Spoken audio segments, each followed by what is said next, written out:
Hello, everyone, and welcome to the Theater of Football. I'm Mike Odom, and I'm joined by Patrick Heinrich. Hello, Patrick. Hey, Mike. Hey, everybody. Happy to be here. Yes, glad to have you. Filming here on Friday night, day after we officially advanced in the Europa League to the round of 16 against Real Sociedad. Patrick was a bit of a dead rubber in the end. We had the 4-0 lead from the first leg. Never really going to give that up. Right. If I'm being honest, even though we gave away a penalty in the first 15, 20 minutes. But what'd you make of the game, if there is anything to make of? I thought we played like we would play if we had a 4-0 aggregate going into that game. I thought we just, kind of took our time with it and, didn't do anything amazing. We took our chances when we got them, I thought, in a couple situations, but overall, it's nothing really impressive. Just a standard back and forth. Yeah, you had that penalty in the first 20 minutes that went awry from a Real Sociedad point of view. You had Bruno hitting the bar off of Fred being played in, having a chance to score from 8 yards out, a man who loves to take a shot from 25, 30 yards out and miss by a mile. He didn't back himself to shoot from 8 yards. Yeah. Almost like Fred has special instructions. That's like, if you're in the box, don't kick it. But if you're outside the box, just take a shot, take a pot shot. That's fine. I really hope that's not his instructions, but evidence shows otherwise. That's true. Yeah, in the second half, we had a goal chalked off. Good goal by Tuanzebe chalked off because Lindelof leaped like I've never seen him leap in his life. That was a phenomenal leap. And Chuck Norris somebody in the face. And they the old tiger knee. Yeah. and I think they hit the crossbar off of some more shoddy last-ditch defending that we had in the box, and it was just that was it pretty much. Nice to see Diallo and Shola get on the pitch again, but and not touch the ball. Yeah, pretty much. Rarely touch the ball. I don't know if Shola touched it. I think he touched it maybe once. Yeah. Ahmad touched it a couple times. He was on there for 30 minutes, but we couldn't get him the ball apparently. Right. That was disappointing. There are two things I took out of the match. First of all, in the second half, Real Sociedad had two crosses into the box, outswingers, both of which Henderson anticipated and came out and made good claims on, caught the ball, and if he didn't catch the ball, there was a Real Sociedad striker in position to potentially win the header and have a shot on goal. These are two plays that I thought De Gea would not ever come for. That's right. It's like we saw that the goal against West Brom, which I think should have been chalked off for a foul anyway. But he should have came as the goalkeeper and made that catch as that ball was in the air for half an eternity. And there was the goal against Newcastle, which I'm not getting away from the disgraceful headed clearance that Maguire had. Yeah. But again, that ball was in the air for 3/4 of an eternity and lands 6-7 yards out from goal. And that's a ball that the goalkeeper should be catching. These were two, I think if you actually look at the game and you're Ole and you see the goalkeeper come out and make these catches, Henderson that is, and you don't see De Gea doing the same thing in the game a few days prior, these are things that should be moving Henderson forward in the pecking order, I would think. For sure. This helps take, a lot of stress off the defense. Defenders appreciate when the goalkeeper comes out, catches the ball, and ends any phase of the attack.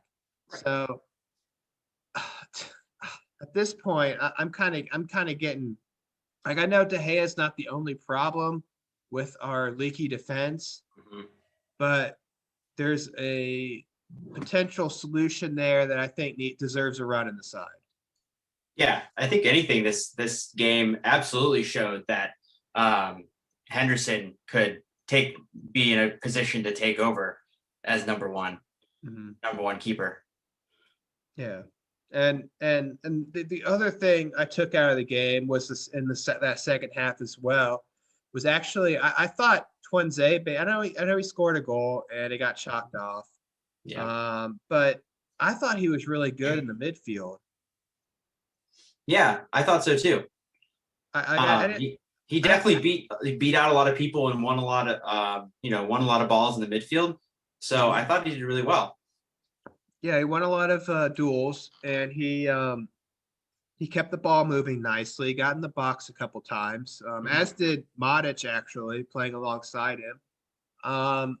And with our current, I don't want to call it a crisis, but the injuries we have in the midfield, when you look at Pogba and Van de Beek and McTominay, who may or may not return for Chelsea on Sunday, that might be an option that Ole should look at. Maybe Twanzebe playing alongside Fred. I don't necessarily want to see Twanzebe with Modic, but they did okay together. I'd rather see Twanzebe and Fred. But he'd definitely be a really good substitute for McTominay as just another really good kind of box-to-box midfielder, in my opinion. Yeah, I mean, well, he scored with a header. We've seen McTominay score a couple times with his head as well, more from set pieces, but I haven't seen Twanzebe have the finishing touch with his feet like McTominay has. But for sure, yeah, I mean, I kind of like it as an option. He got over on the right flank too a couple of times, especially early in the half, helping out with the attack with Williams there. So I think there's maybe some promise there. I really don't expect to see it against Chelsea. If I'm being honest, but maybe in midweek against Crystal Palace, you could see it show up. I know people will be upset. They'll be like, "Oh, Twanzebe playing with Fred or Modic against Crystal Palace, two defensive-minded players." Well, we kind of have hands kind of forced at this point. I mean, with Pogba out and Van de Beek out, and McTominay, I don't know when he'll return. I've heard stuff that he could return for Chelsea. Could be Crystal Palace or it could be later. I don't know, but. I think Twanzebe's at least presented a potential option for Ole for the next couple games. What did you think about Williams' performance? Well, not good. At first, obviously he gets the yellow card. I didn't think that was a yellow card, but yeah. Then he made a couple fouls after that, and he probably between those three fouls should have gotten a yellow card. But after those three fouls, I thought he settled down, and there's a couple times where I thought he was going to go into tackles, and he pulled out. So he showed experience there. At least he showed some thought there, I should say. So that's good in my opinion. He didn't. And maybe there was instructions from the touchline to say, hey, don't get sent off. If you lose if you don't think you're going to win the ball, then just back out. Right. Which is, to me, common sense when you're 4-0 up on aggregate. But I thought the couple times we went forward, he showed a little bit. And I think he does that. I think he is a good fullback going forward. Yeah. I think he's much more comfortable on the right side than he is on the left side. And the left side is where we saw him pretty much all last year when he was playing time with Shaw injured. So coming in for Wan-Bissaka, he actually got to play where he feels more comfortable. So I think that's good for him. So hopefully, weighing the good and the bad, this will be a good experience for him going forward in his career. Yeah, I'm just happy to see him get some minutes. So, I mean, I know he probably, I know he got, ran down last season, like pretty hardcore. So I'm glad that, we've given him quite a fair amount of rest. Hopefully that's helpful. Glad to see him grabbing some minutes. So yeah, I thought his performance was decent, but Yeah. I'm kind of I would have by this time in the year. I think he had an injury for a decent part of the year, yeah. but going into the season after we sent Dallo on loan to Milan, we'll talk Mhm. about Milan a little bit more here in a minute. Uh, I thought he was basically Wan-Bissaka's backup, Mhm. for lack of a better term, and that Wan-Bissaka wouldn't necessarily be playing as much as he has based Yeah. on just squad rotation, keeping Wan-Bissaka fit. Right. Uh, but I think because of injury and whatnot, he's had to play uh, uh, Wan-Bissaka, that is, more than maybe Ole would want.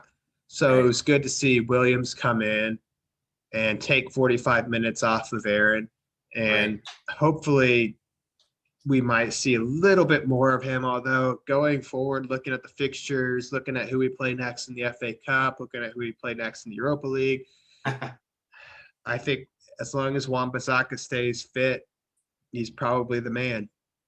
Oh yeah, for sure. Especially as the season winds down and as we get higher up in these in the our cup competitions, we have less and less and less to give away. So we need to not put reliance on some of the second tier players. But I think it was a good opportunity for him to play, especially where we were sitting.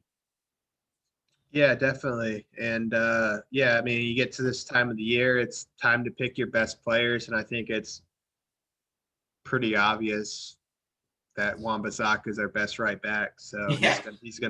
gonna get picked. Yeah. Yeah. The battle for the right back is not one that you want to be in on the United squad Yeah, because Wan-Bissaka's pretty much got that locked down, yeah. as he should. Well, yeah, people criticize him for his attacking abilities, but I've always been one. If you're playing fullback, you're playing center back, and I've given crap to Maguire for his heading and on our offensive corners, but uh, forgetting about that for a second, uh, I'd rather have my fullbacks and my center backs nail down the defensive aspect of the game Right. first than the attacking part of it. Yeah, for And I, sure. what I see from Wan-Bissaka, I don't think he's bad when he does get forward and gets into the attack. I Mhm. think there's just a hesitancy to do it, Right. and that's something that I hear watching the games. Ole and the coaching staff trying to encourage him to get forward more, Right. and he's just a little bit hesitant to do that, which I understand as a young defender, fullback. Right. He might be a little hesitant to do that. So Mhm. he'll gain that experience and learn. Oh yeah, for sure. Um, Speaking of the Europa League and of we just talked about Milan and Diego Dallo. We just drew Diego Dallo and Milan for the round of Specifically six. Diego Dallo. Yes, because it's funny. We sent him on loan to Milan, and apparently we didn't put in a no play clause if they played us. I mean, not that it'll make much difference with how he's been playing. Yeah, I mean, not. It's not like he's gonna beat us our own on his own. But I mean, Right. he's now gonna be in position to play, which you don't normally see in loan deals For sure. when they come to That's play their parent clubs. But I mean, the bigger headline is more Ibrahimovic getting to play us again. yep. Um, what did you make of this draw, Patrick? I thought it's another example of a, a drawing that could possibly have been better in like the quarter or semifinals or finals. It's just another example of United getting a draw of probably one of the toughest, if not the toughest side very early on in the competition, which Yeah, happens to us quite frequently. yeah, it has happened. FA Cup, yeah, you know, yeah, you're right. I mean, but I was watching the draw this morning as I was getting ready for work, and I think there was a couple draws made, and then Olympiacos came out, and then Arsenal drew them. I'm like, oh, Arsenal get Olympiacos. I'm like, all right, Olympiacos knocked Arsenal out of the competition last year, so all Yeah. right, that might be okay. Then I think Dinamo Zagreb come out and they get Spurs. I'm like, oh, Spurs, they get to play another. Like, oh, come on. And Yeah. then we come out right after that. I'm like, oh, this is gonna be Milan. And sure Yeah. enough, it was Sure enough. Milan. Yeah, Uh, whatever United has, the Spurs have the total opposite. yeah, They get all the easy draws. but But Mourinho still F's it up, so it's fine. that's right. I don't trust Mourinho. So, but I'm gonna look at it like when I saw it, I'm like, oh, really? We getting these difficult FA Cup draws. Now we're getting this. Then I thought last year in the Europa League, the round of 32, I think we played Club Bruges. Yeah, Round of 16, we played Lask, and we got through those pretty easily. yeah, Then in the quarterfinals, we got Copenhagen, and we're like, oh, that should be an easy draw. We nearly screwed that up. yep. Then we lose to Sevilla in the semifinals. So Mhm. we played Real Sociedad, which should have been a more difficult test than it would have on paper, than it Yep. ended up being on paper. Um, or then yeah.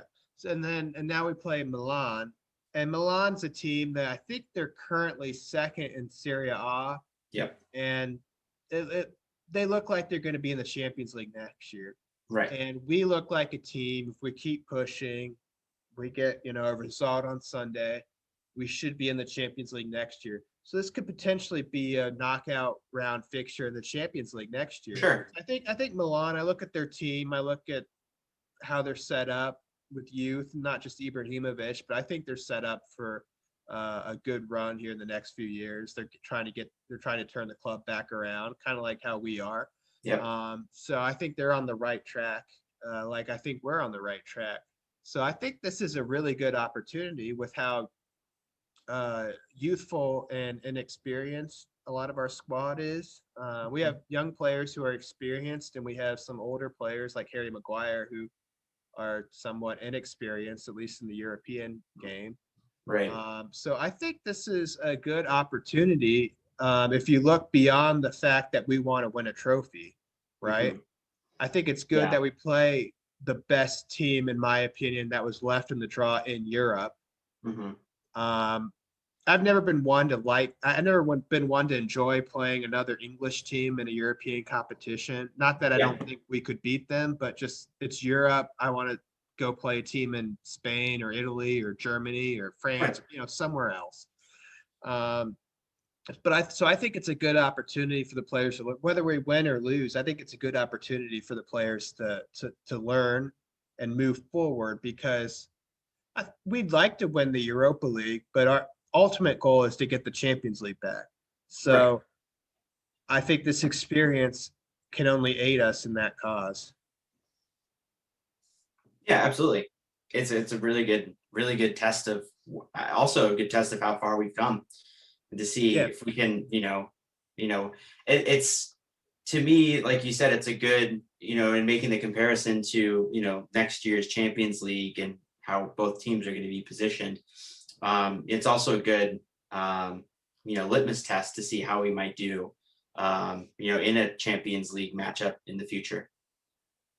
absolutely, absolutely. I think it'll be interesting. I think it'll be a good watch. I don't think after the first leg, like against Real Sociedad, that the second leg will be a dead rubber. So I think it'll be a good watch both games. I hope Ole comes with the approach to play kind of open in both legs as well.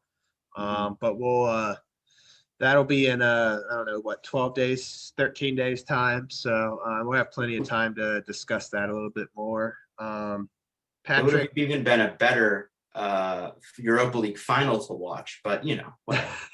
that's true. That's true. But um, the possibility is still set up with for an all British Europa League final. I said British, not English, because Rangers are still in there. And they oh, who did they draw? I think they drew Molde. No, they didn't draw Molde. They drew Slavia Prague, I think. Hmm.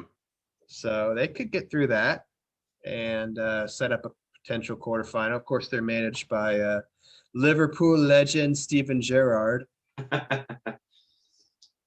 for whatever that's worth. Yeah, Um, about but this much silence. but on a Sunday is possibly a bigger test for us to get Champions League football next year. I believe Chelsea come into the match. That's who we're playing. They Yep. come into the match 6 points behind us. Mhm. I believe. I think we're on 49. They're on 43. That comes out to 6, right? Um, but Patrick, Chelsea have been kind of on the upswing under Thomas Tuchel since he took over from Frank Lampard. Do you think that Chelsea's form is just based on, new manager, you know, bounce, or is it more down to Tuchel's tactics and training and whatnot? I don't know. I mean, it's you really like. I mean, you don't want to think that Lampard was doing such a terrible job that it was all his fault. But at the same time, you kind of also want to think that based on how well they've been doing, that it really probably was all his fault. So I really think that Tuchel has been instrumental in turning them around. I would say that's probably why they've been doing so well. That's interesting. I think most of it is just a new manager bounce, Hmm. honestly. Um, I keep reading pundits and former players who are tweeting stuff like, Chelsea actually get a good manager, and you can see what good manager can do with them. And I, I know he was at Dortmund, but he never really did. He took over for Klopp after Klopp had his last season where they were pretty poor. He took over for them, and he got them back to a decent level where they were when Klopp was there. But Klopp actually got them to win trophies, and I don't think Tuchel won anything with Dortmund.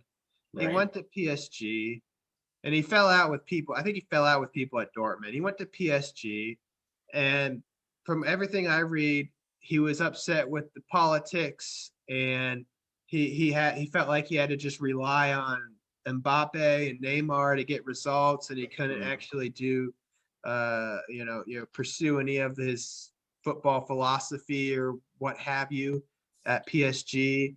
And that's what led to his downfall or getting sacked. I wouldn't say downfall.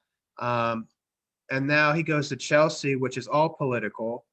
Yeah. And I don't know if he's tactically that great because and the first when we played PSG in the fall when he was still the manager, the first game at PSG, he got schooled tactically by Ole.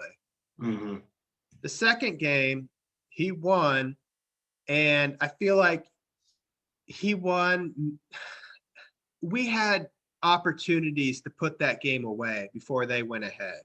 Hmm. I think Cavani missed a couple chances. Martial had the whole goal to shoot at, and he put it into the second tier of the Stretford end, Yep. and we should have won that game. Yep. Um, I don't think he's that great. I'm not saying Chelsea can't win on Sunday. They still have great players, Yeah. and I feel like he's reverted them back to where they're at under Antonio Conte because he's been playing three at the back. He recalled Marcus Alonso in from the cold to play left back, and he's starting to bang in goals and assists again, like he did when Conte was there. Hmm. He's recalled Rudiger, who Lampard left for dead, and honestly, Rudiger still hasn't played any hasn't played well at all. But he Hmm. recalled him for whatever that's worth. So he's doing he's making these changes, and he's gone back to a steady formation that worked under Conte, and I just see him recycling old school tactics, and eventually it's just not going to work. Now we Yeah. have trouble playing against a back five or a back three, so I think he could. I think we could easily lose on Sunday because of that. And Yeah. if he starts Giroud against likely Lindelof and Maguire, Yeah. I see Giroud dunking the crap out of both of them. So Yeah. um, I am kind of worried about the game, but I don't think if we lose. I think if we lose the game, that Tuchel's not. That doesn't necessarily mean Tuchel's going to lead Chelsea into the Champions League. Right. Well, I mean, also you have to look at. I mean, their last fixtures haven't exactly been tough ones. I mean, No. the most difficult opponent they've played so far this year, what it would be like Wolves, and they drew them. So, and then, I mean, this is probably United is probably the real test at the moment for them, even on how well they're doing. So I'm sure they're looking at it from the perspective of, looking at this match as a test of their own to see how well that things have been turned around. So I guess based on that, based on the fixtures alone, it's probably less worrisome to me, honestly. Yeah, that is a good point. But we will have, like you said, a tough time putting in goals, for sure, with their defensive setup.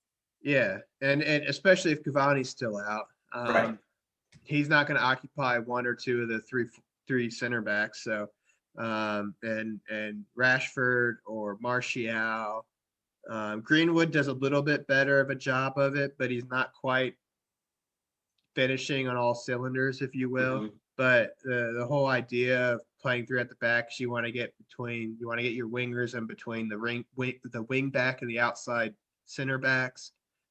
Greenwood does a decent job of it, in my opinion. Rashford doesn't seem to understand that concept at all. No offense to him at all, but that's what I've seen, whether he's playing on the right or the left. He doesn't get between. He gets ahead. That's all he does. Yeah, he either gets ahead. He'll start out behind, then he'll get ahead, and then he'll wait for them to catch up. And yeah, exactly. So I really don't know what to expect from this match, Patrick. It really could go either way. It could end up finishing. It's kind of like in the fall when Lampard was still Chelsea's manager. We thought we'd see a bunch of goals. It ended up finishing 0-0. Yeah, ended up being the most boring match of the year. Yeah, and honestly, I wouldn't necessarily hate it if it was a repeat of that. Right. I think they need to win this match more than we do. Right. I might say the other way if we didn't beat Newcastle ugly on Sunday, but I feel like they 6 points behind us. They need to win this match. Yeah, I think we also need to win this match to keep Leicester at bay. Yeah. I mean, you're right, but second to third doesn't really matter in the grand scheme of things as much as third to fourth and then fourth to fifth, Going 2 points down to third place from second place to third place. If Leicester wins and we're 2 points back, that's not as bad. True. Yeah, because if we're 2 points behind them and that stays the same way when we play Leicester, then I would back us to beat them at Old Trafford. Right, for sure. To go a point ahead of them. So I think on the grand scheme of things, a draw against Chelsea is a decent result for us. Having said that, I want us to win 4-0. Yeah, for sure. But let's get to. I wouldn't hang my hat on that one. You won't? No. So what is your score prediction then? 1-0. United. Ooh, I don't know. I said 4-0. You said 1-0. I think we're both crazy for picking a clean sheet here. Assuming De Gea comes in goal and Maguire and Lindelof start again as our center back pairing. All right. We'd be a little bit crazy. Maybe a little bit crazy. I mean, it's true. Making a bet on United to have a clean sheet is pretty risky. So maybe I'll revise myself to 2-1. I think we'll win by a goal. I'm gonna go 1-1. I think. Oh yeah.